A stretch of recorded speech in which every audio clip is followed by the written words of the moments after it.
So this is my first video lesson. I'm going to try and teach you how to do skip counting. I've tried to make this first video one that's going to be of maximum benefit, because this can be used for all of the different times tables, which can then be used for multiplying and dividing all of the numbers.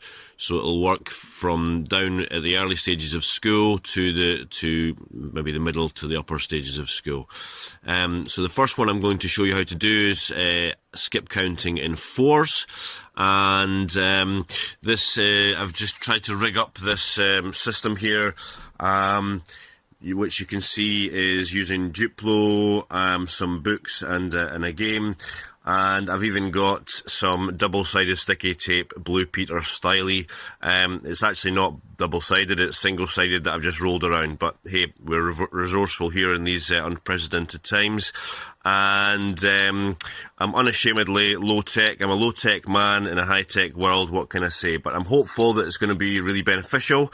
Success guaranteed, or your money back. So I'll just pop this down and I will start now.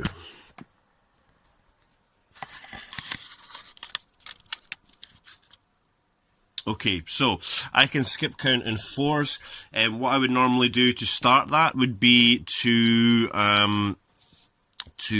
ask the children to skip count in fours to see where they're at to begin with.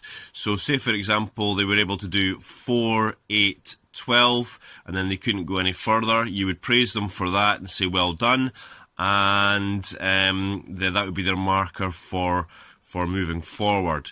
So if they were able to do 4, 8, 12, then you would just write down 4, 8, 12, and then you would complete it up to multiplying by 10. So that would be up to about 40.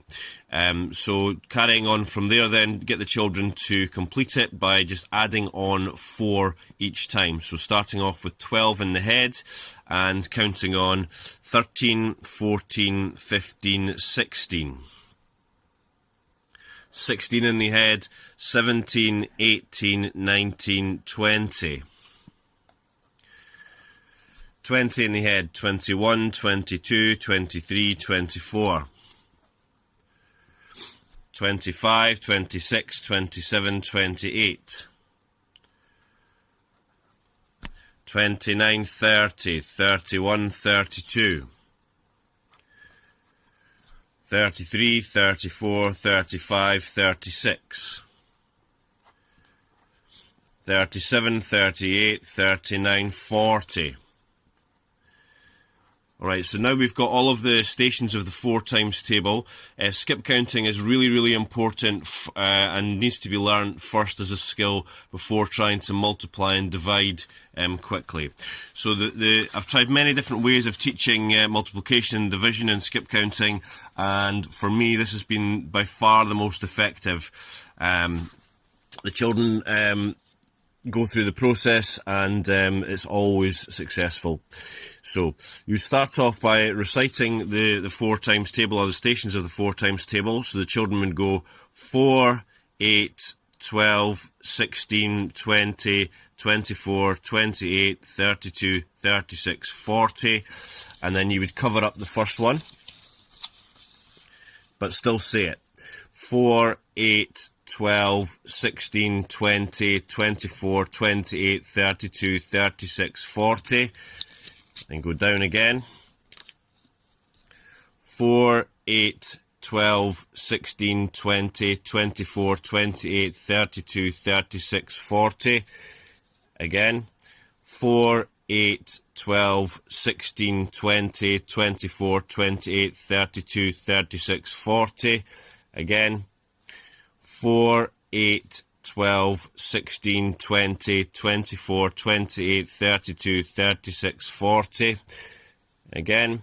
4, 8, 12, 16, 20, 24, 28, 32, 36, 40.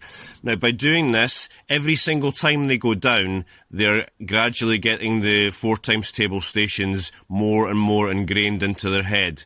And the idea is to get it from into their automatic memory, so that they're just doing it really, really quickly. By taking the paper down each time, it's making it progressively more difficult, so they're actually having to commit it to memory rather than just reading it from the bit of paper. So that's fine. So let's try again, go down a bit further.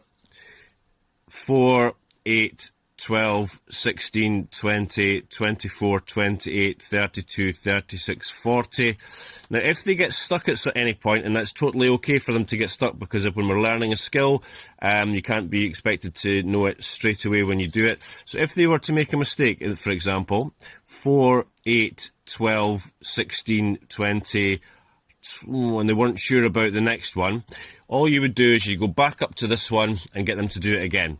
4, 8, 12, 16, 20, 24, and then you would try it again. And you just keep on going up and down until they've committed the whole thing to memory. Now, normally what happens is most children are able to get this within about 2 or 3 times of doing it. But some of them can't, and that's absolutely okay, because everyone learns at different paces, a different pace.